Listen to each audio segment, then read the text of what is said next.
Bienvenue dans cette nouvelle vidéo où nous allons voir comment installer le schéma HR. HR c'est quoi? C'est juste un ensemble, disons, des tables qui sont déjà là configurées pour vous. Les tables sont déjà remplies avec des données sur les ressources humaines. Donc HR c'est tout simplement ça. HR pour dire Human Resources, donc les ressources humaines.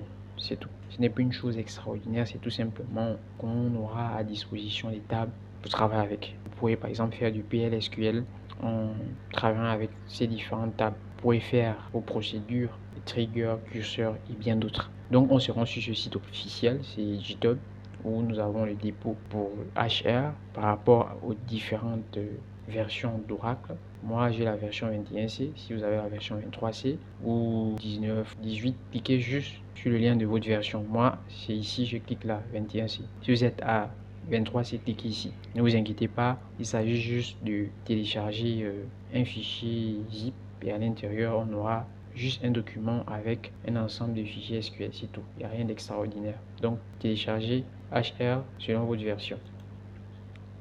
Donc on télécharge le fichier zip. Le téléchargement est terminé. Ensuite, on se rend dans le téléchargement où il est. Je vais dézipper. J'entre et je copie ce dossier vu qu'on a besoin de Human Resources, donc HR. Je me rends dans le dossier où j'installe Oracle, c'est Oracle, et je colle directement à la racine ce dossier. Faites de même, ne cherchez pas un chemin spécifique où il y a HR, parce que vous allez entendre beaucoup de choses. Souvent, vous ne trouvez pas le chemin démo schéma. Disons, c'est souvent un dossier où on installe HR, mais avec l'évolution des versions d'Oracle, parfois on n'a plus ce chemin. C'était juste une bonne manière de faire, disons, pour ne pas se perdre. Mais sinon, si vous comprenez bien votre architecture, vous pouvez créer et mettre HR en tout cas où vous voulez. Et moi j'ai mis ça à la racine. Vous pouvez faire pareil. Par exemple, au dossier, vous avez installé Oracle, juste à la racine, vous collez le dossier Human Resources. Et nous allons juste le modifier pour qu'il puisse s'exécuter et installer notre schéma. Ensuite, nous cliquons à l'intérieur. Voilà, vous voyez que c'est juste des fichiers SQL qui sont exécutés et ils vont installer sur notre base ces différentes voilà, ces tables et autres que vous voyez. Nous allons exécuter principalement le fichier main et lui, vu qu'il y a les liens des autres fichiers SQL, ils sont exécutés en même temps. C'est ce que nous allons faire pour ne pas exécuter chacun. Il peut y avoir des erreurs et ça prend du temps. Donc nous allons exécuter le fichier principal et lui il a les liens vers les autres et tout sera installé. On va commencer par taper le CMD. On se connecte à SQL plus /nolog. Ensuite on se connecte en tant qu'administrateur, connecte à connect sys as sysdba. Le mot de passe c'est Oracle. On est connecté, on peut faire show user. On est 6. Maintenant on va vérifier le conteneur show con name. Vous voyez que nous sommes dans le conteneur là où il y a route par défaut, donc on doit changer de conteneur, mais d'abord vérifions les conteneurs existants. Select name, open mode, from v $pdbs comme ça. Voilà, donc nous allons utiliser le conteneur OSCLPDB, non ce conteneur par défaut que nous avons vu ici.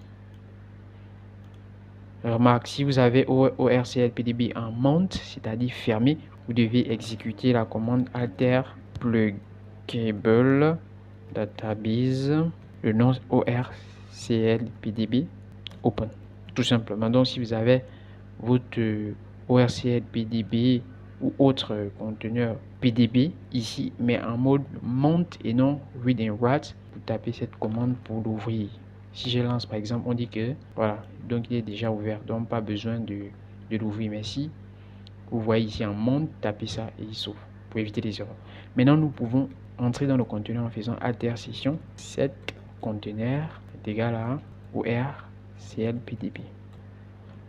Et si on veut faire show con name, on voit que nous sommes maintenant dans ORCLPDB. Ici, nous pouvons maintenant exécuter le script d'installation des HR.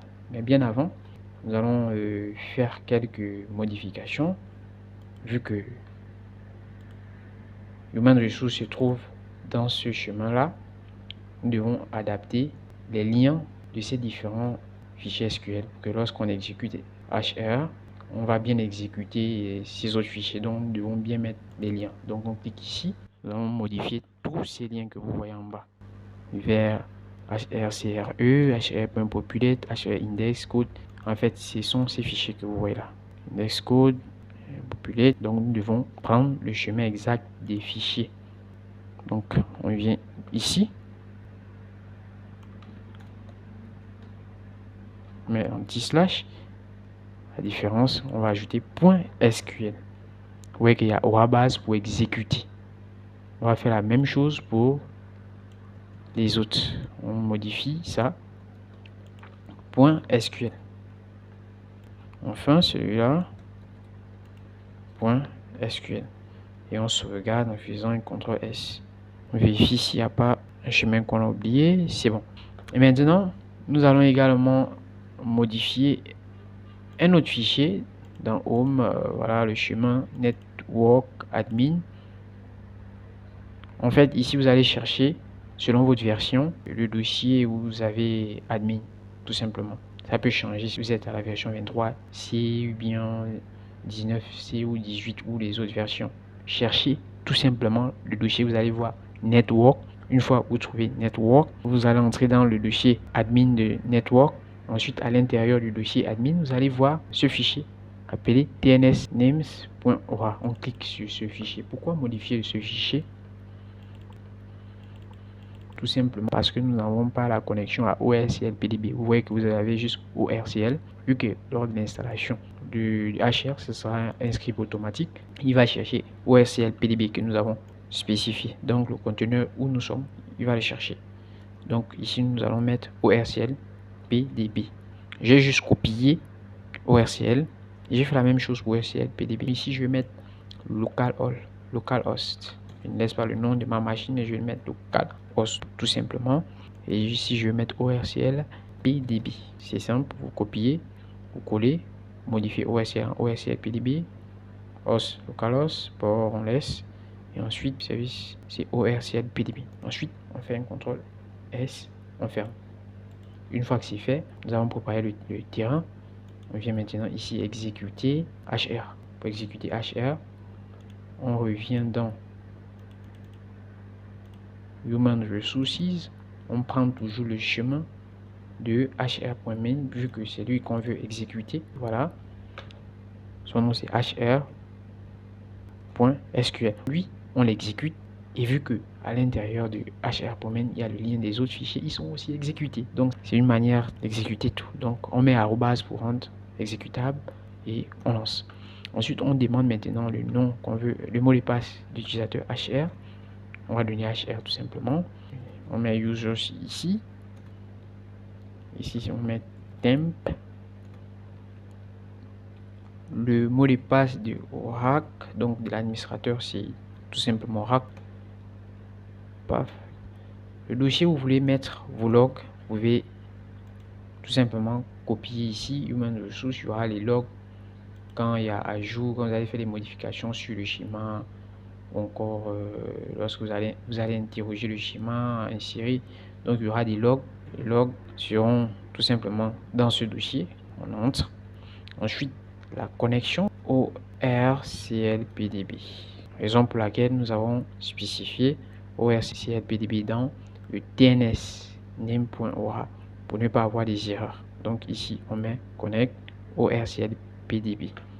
On lance le script maintenant.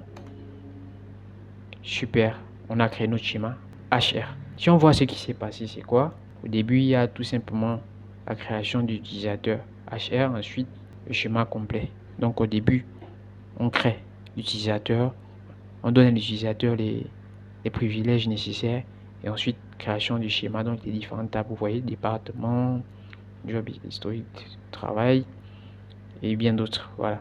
Nous pourrons maintenant vérifier quelques données pour voir si tout s'est bien passé. Bon, tout s'est bien passé, mais si on veut vérifier, on va faire quelques commandes. Mais d'abord, si on vérifie bien, on se trouve connecté en tant que HR. Pourquoi? Parce que dans le script, à la fin, on connecte tout simplement l'utilisateur HR. Voilà, connect HR. Donc quand on termine de créer le schéma, il sera connecté automatiquement après exécution du script, tout simplement. On va commencer par vérifier les tables avec cette commande select table name from users table. J'ai oublié le point virgule. Voilà, nous avons les tables qui ont été créées. Et là, HR, notre schéma est installé. Vous pouvez maintenant faire vos requêtes que vous voulez. Vous pouvez faire du PLSQL. Mais bien avant, nous allons connecter HR. Donc, clique sur SQL Developer. Juste connecter HR et c'est fini. Pour voir aussi comment on connecte HR et voir que nous avons également ces tables dans la session des HR. SQL Developer est maintenant lancé. Nous pouvons créer une nouvelle connexion.